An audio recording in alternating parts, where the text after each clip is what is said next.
Good morning class. ये हमारा geography का फोर्थ चैप्टर है। ठीक है। हम लोग अभी तक इसके 3 पार्ट डिस्कस कर चुके हैं। अभी हमारा लास्ट पार्ट फोर्थ पार्ट है। चलिए डिस्कस करते हैं। अब हम इसमें बात करेंगे सीजन की। तो सीजन हमारे पास 4 टाइप का सीजन इन्होंने दिया हुआ है। 4 main season can be identify in India: the cold weather season, hot weather season, the advance monsoon and the retreating monsoon with some region. ठीक है। अगर हम बात करें पहला कोल्ड मानसून की बात करें तो कोल्ड मानसून हमारा क्या होता है? Cold monsoon season began from the mid of November. कब से? मिड ऑफ नवंबर से शुरू होता है नॉर्थन इंडिया में, से स्टिल इन फरवरी। ठीक है। दिसंबर और जनवरी are the coldest month of north India. मतलब दिसंबर आप देखेंगे, दिसंबर जनवरी में हमारे एमपी में भी कोल्डेस्ट डेज होते हैं। ठीक है। द टेम्परेचर डिग्रीज, साउथ में टेम्परेचर डिग्रीज होता है और हमारे पास यहाँ पे एक फोर्स भी देखने को मिलता है। ठीक है ना। ओस एंड फोर्स को बोलते हैं बेटा ओस। Is common in north and higher slope in Himalaya experience snowfall. आप हिमालय में स्नोफॉल देखेंगे और फर्स्ट ओस वगैरह आपको देखने को मिलती होगी इन दिनों में। दिसंबर जनवरी में आप देखेंगे तो ओस आपको अमूमन देखने को मिल जाएगी। यहाँ पे एक टर्मोलॉजी आती है, इसका क्वेश्चन आपको पता होना चाहिए। Although the amount of winter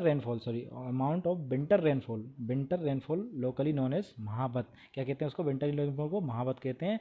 और they are immense importance for the cultivation of rabi crop. Rabi crop के लिए वो बहुत ज़्यादा ज़रूरी होता है। अब नेक्स्ट वेदर क्या आता है हमारे पास? Hot weather in season due to the apparent northward movement और sun the global heat belt shift northwards as such from the March to May. कब बेटा? मार्च टू मे में it is hotter weather season. आपके पास जो hotter season आता है गर्मियों में, आपने देखा होगा। फिर the striking feature is whether season is लू। क्या आती है? लू। द आपने नॉर्मल गर्मियों में लू लगती है, वो वाला लू है। ठीक है ना। These are the strong gusty hot and dry wind blow during the days over the north. ठीक है ना। आपको देखने को मिलेगा उस समय हॉट जो एयर है वो उस समय मिलेगी। The dust storm is very common during this month. आप डस्ट देखने को मिलेंगे उसमें। ठीक है ना। Storm were very common during the month. फिर इसके बाद आप बात करें the season is localize thunder storm. क्या आता है? थंडर स्टॉर्म आता है associated with the violent winds and torrential downwards often the accumulated by the hail. Hail देखने को मिलेगा उसमें। ठीक है। फिर इन the West Bengal these storms are known as Kala Baisakhi. क्या बोलते हैं इनको? वेस्ट बंगाल में काला बैसाखी बोलते हैं। ठीक है। अब इसके बाद जो अगला मानसून आता है बेटा, एडवांस मानसूनिंग रेनी सीजन जिसको बोलते हैं, ये कब आता है? जून में आपको देखने को मिलेगा। अभी आप जून के बाद देखेंगे, जून में देखने को मिलेगा। हमने पहले बात भी की थी इसके ऊपर, डिस्कशन किया अच्छा खासा। ठीक है ना। तो ये बहुत रीजन है। ठीक है, रीजन है। तो ये आपको कब रेनी सीजन देखने को मिलता है? इसमें आपको फिनोमेना देखने को मिलेगा। क्या? ब्रेक का। उसमें टूटी हुई बारिश देखने को मिलेगी। इसमें ब्रेक बोलते हैं जिसको। ठीक है। और कभी कभी क्या हो जाता है? हैवी रेन होती है, ब्रिंग्स इन देयर बैक। क्या उससे फ्लड आ जाती है। ठीक है। और डैमेज होती है प्रॉपर्टी वगैरह। और इससे आपको monsoon rain, these are the depressions from the head of bay of Bengal. कहाँ से? बे ऑफ बंगाल से। ठीक है ना। तो excess of monsoon through the low pressure. ठीक है ना। किसके कारण? लो प्रेशर के कारण आपको ये चीज़ें देखने को मिलेंगी। The monsoon is the known as uncertainty, the alternative of dry and wet spell in the intensity. ठीक है ना।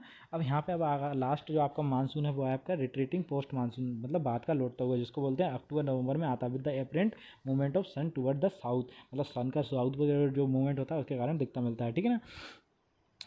The monsoon through the low pressure through the over the north plains become weaker. ठीक है। जिसके कारण ये सब चीज़ें आपको देखने को मिलेगी। फिर यहाँ पे आपको देखेगा हाई टेम्परेचर एंड ह्यूमिडिटी। इसमें क्या देखने को मिलता है? हाई टेम्परेचर और humidity. Weather become rather oppressive during these days.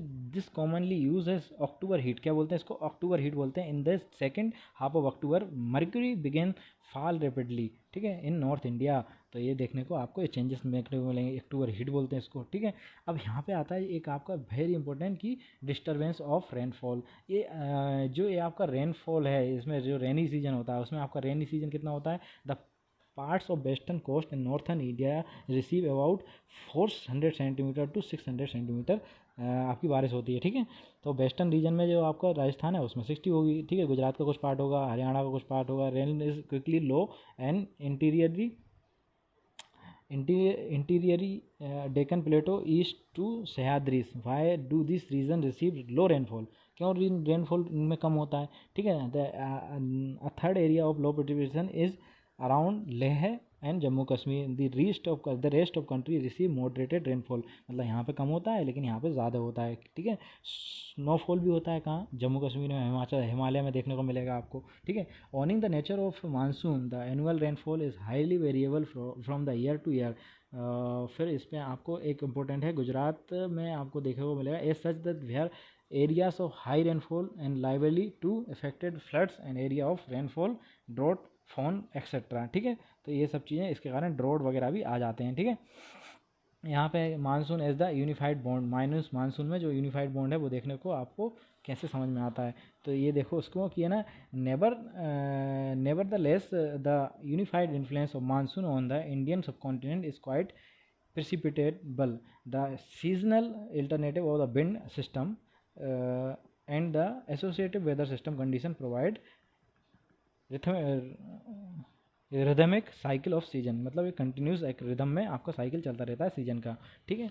अब यहाँ पे आपको कुछ फिगर दिए हुए हैं जिनमें आप रेनफॉल का जून सितंबर में, आप ये जून सितंबर का फिगर दिया हुआ है, रेनफॉल का परसेंटेज कहाँ कहाँ कितना कितना है, ये डार्क ब्लू वाला आपको दिखेगा यहाँ पे, जैसे ये दिखा हुआ है, ये दिखा हुआ है 400 सेंटीमीटर के अप्रोक्स रेन होती है, और ये आपके पास कब दिया हुआ है, एनुअल रेनफॉल का फिगर दिया हुआ है, इनको आप ऑब्जर्व करें, ठीक है। तो अब यहाँ पे आता है आपका जो लास्ट पॉइंट आपको समझना चाहिए, वो है कि ये जो रेनफॉल है, आप देखेंगे कि रेनफॉल हो रहा है, उससे फ्लड वगैरह भी आ रहा है, कभी आ भी नहीं रहा है, कभी नहीं भी आ रहा है, लेकिन इससे हमारे पास क्या क्या डिपेंडेंट करती है, फ्लोरा और फोना की पूरा जो पूरा लिवलीहुड है वो किस पे डिपेंड करता है, रेन के ऊपर। उसी के कारण हम लोग है ना फेस्टिवल वगैरह भी बनाते हैं, हमारे यहाँ बहुत सी जगह पे आपने लोकल में देखा होगा, बरसात आने पे फेस्टिवल मनाया जाता है, नया साल मनाया जाता है, ठीक है ना। तो हमारी सारी चीज़ें including their the peoples of including their festival revolve around the phenomena after peoples of India north to south from the east to west waiting for that arrival of monsoon, मतलब वो लोग वेट करते हैं कि monsoon आ जाए। This monsoon winds bind the whole countries by the providing the water set of agriculture activity in the मौसम, मतलब ये जो मानसून है इसके कारण ही हमारे यहाँ एग्रीकल्चर होती है और लोग जश्न मनाते हैं इस चीज़ का। The river valleys and which carry the water also the united as the single river unity, ठीक है ना। तो ये पानी नदियों में भी पूरा करता है। तो ये हमारा मानसून था, किस तरीके से हमारा मानसून इफेक्ट होता है, किस किस तरीके से परसेंटेज ऑफ डिस्ट्रीब्यूशन है मानसून का, ये आपने अभी हमें देखे, ठीक है। तो आई होप आपको समझ में आया होगा। Thank you.